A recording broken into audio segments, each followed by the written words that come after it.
ایسی عورت اپنے کسٹمر کو ڈھونڈنے کے لیے اور تلاش کرنے کے لیے کہیں جا رہی تھی، راستے میں اس کو ایک پیاسا کتا دکھتا ہے جو زمین پر اپنی زبان رگڑ رہا ہے، یعنی زمین سے پانی کی امید لگا رہا ہے کہ ہمیں زمین سے کوئی پانی مل جائے۔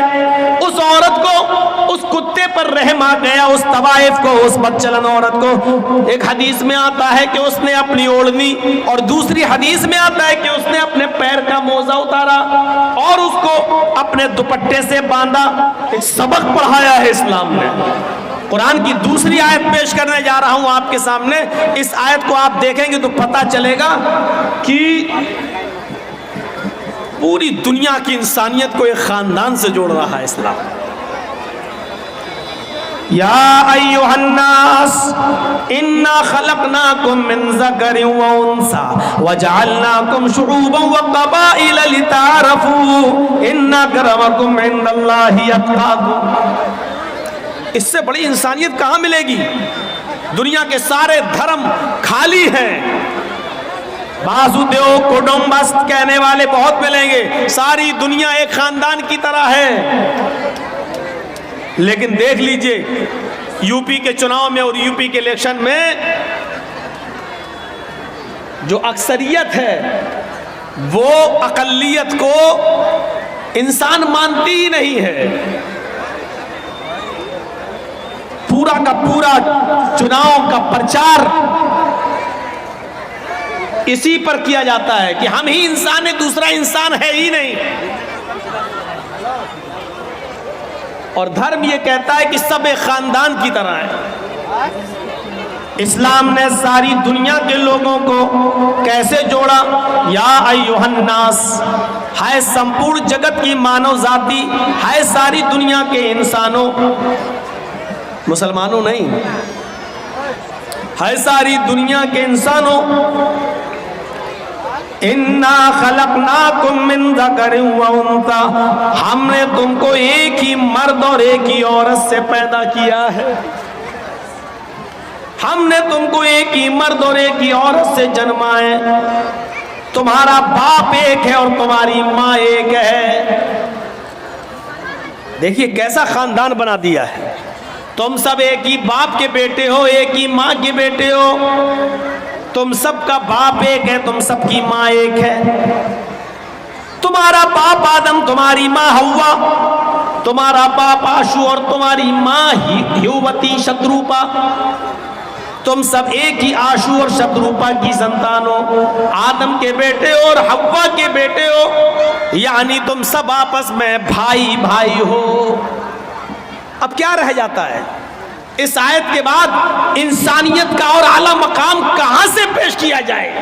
کیا ایک باپ کی اولاد بتا دینا اور ہمیں ہندو اور عیسائی اور سکھ اور جینی اور بدھسٹ سب کو ایک ہی باپ کا بیٹا کہہ کر بھائی بھائی بنا دینا، اس کے بعد انسانیت کا کون سا درجہ باقی رہ جاتا ہے جو اسلام دینا بھول گیا؟ نعوذ باللہ، انسانیت کے اس اونچے درجے پر فائز کیا ہے۔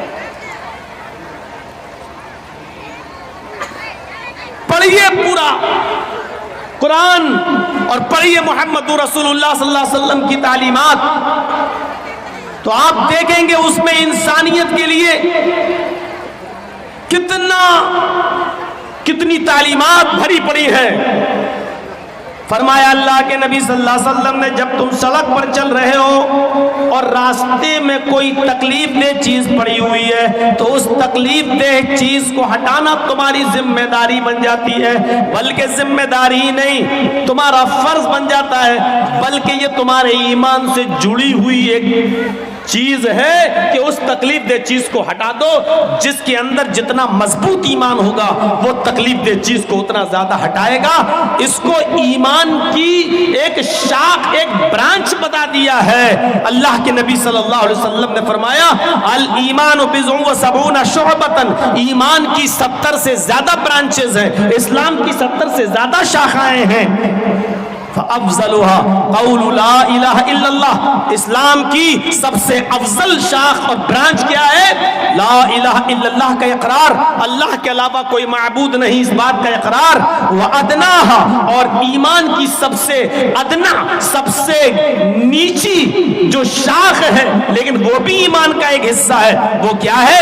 اماطۃ الاذى عن الطریق، راستے میں کانٹا پڑا ہے، یہ مت دیکھو یہاں سے ہندو گزرے گا چبے چپنے دو، کوئی پتھر پڑا ہے ہندو ٹکرائے گا گرنے دو، یہاں تو مسلمان کی بستی ہی نہیں ہے، ہندو کا سر پھوٹے گا پھوٹنے دو، جینی کا پھوٹے گا پھوٹنے دو، سکھ کا پھوٹے گا پھوٹنے دو، میرے باپ کا کیا جا رہا ہے؟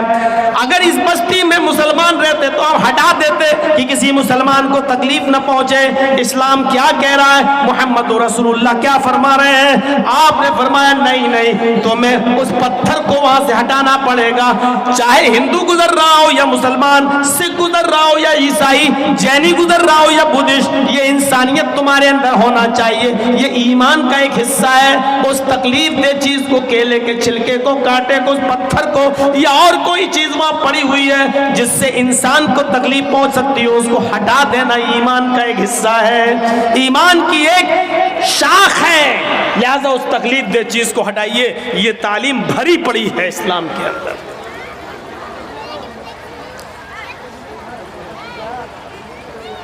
آپ کی بستی میں کوئی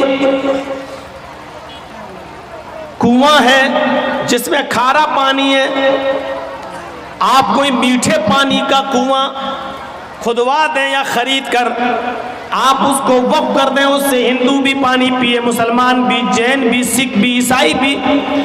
غور کرو، جو ایک کتے کو پانی پلا دینے کی وجہ سے ایک فاحشہ اور بدچلن عورت جو اپنا جسم بیچتی تھی، جس کے بارے میں حدیث میں فاحشہ کا لفظ موجود ہے، ایک دوسری حدیث میں جس کے لیے زانیہ کا لفظ موجود ہے، یعنی بدچلن عورت جو جسم بیچا کرتی تھی، ایسی عورت اپنے کسٹمر کو ڈھونڈنے کے لیے اور تلاش کرنے کے لیے کہیں جا رہی تھی، راستے میں اس کو ایک پیاسا کتا دکھتا ہے جو زمین پر اپنی زبان رگڑ رہا ہے، یعنی زمین سے پانی کی امید لگا رہا ہے کہ ہمیں زمین سے کوئی پانی مل جائے۔ اس عورت کو، اس کتے پر رحم آ گیا، اس طوائف کو، اس بدچلن عورت کو۔ ایک حدیث میں آتا ہے کہ اس نے اپنی اوڑھنی، اور دوسری حدیث میں آتا ہے کہ اس نے اپنے پیر کا موزہ اتارا اور اس کو اپنے دوپٹے سے باندھا اور اس کو کنویں میں ڈالا اور اس موزے کو پورا بھگو لیا، تر کر لیا، اور اس کتے کے پاس جا کر اس نے اس موزے کو یا اپنی اوڑھنی کو نچوڑ دیا۔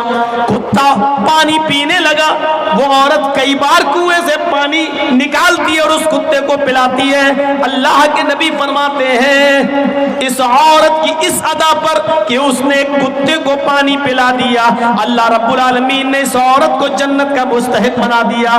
جب مری تو وہ جنت کے اندر داخل کر دی گئی۔ ایک کتے کو پانی پلا دینے کی وجہ سے ایک طوائف، ایک فاحشہ عورت بخش دی گئی اور وہ جنت میں چلی گئی۔ پھر ایک عام انسان کو پانی پلانے کا ثواب کیا ہوگا؟ ایک عام انسان کو اس بھید بھاؤ کو ختم کر دیا جائے کہ کون ہندو ہے، کون مسلمان ہے، کون سکھ ہے، کون عیسائی ہے، کسی بھوکے کو کھانا کھلا دیا جائے، یہ سوچے بغیر کہ یہ ہندو ہے کہ مسلمان ہے، سکھ ہے یا عیسائی۔ میرے بھائیوں، حدیث کی کتابوں میں بھرا پڑا ہے، اللہ کے نبی صلی اللہ علیہ وسلم نے یہ فرمایا کہ جس کا پڑوسی بھوکا سو گیا اور تم کھانا کھا کر سوئے ہو تو تم مومن نہیں، مومن نہیں۔ پڑوسی کی قید میں ہندو اور مسلمان کی قید نہیں لگائی ہے۔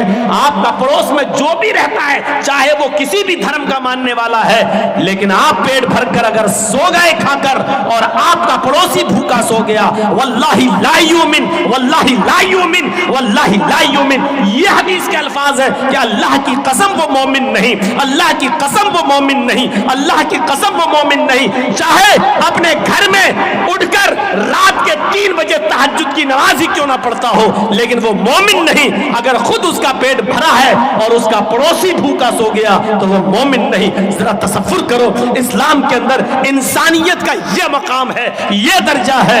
وہ کہتا ہے اسلام کہ تہجد بھلے ہی نہ پڑھو، لیکن پڑوسی کو بھوکا مت سونے دو۔ میرے بھائیوں، یہ اسلام کی تعلیم ہے، یہ اسلام کی شکشا ہے۔ ایک کتے کو پانی پلا دینے کی وجہ سے ایک طوائف جنت میں چلی جاتی ہے، تو پھر انسانیت کو کھلانے اور پلانے والا یہ کتنا بڑا ثواب کا مستحق ہوگا۔ یہاں سے ہمیں اور آپ کو اندازہ لگانا چاہیے اور اندازہ لگا کر سوچنا چاہیے۔ ہمیں اور آپ کو ان تمام باتوں پر غور بھی کرنا چاہیے۔ انسانیت کا یہ درجہ، یہ مقام اگر کسی مذہب نے دیا ہے تو وہ اسلام دیتا ہے۔ یہ انسانیت کا مقام ہے۔ سب ایک ہی باپ کی اولاد ہے، یہ اعلیٰ درجے کی معراج ہے۔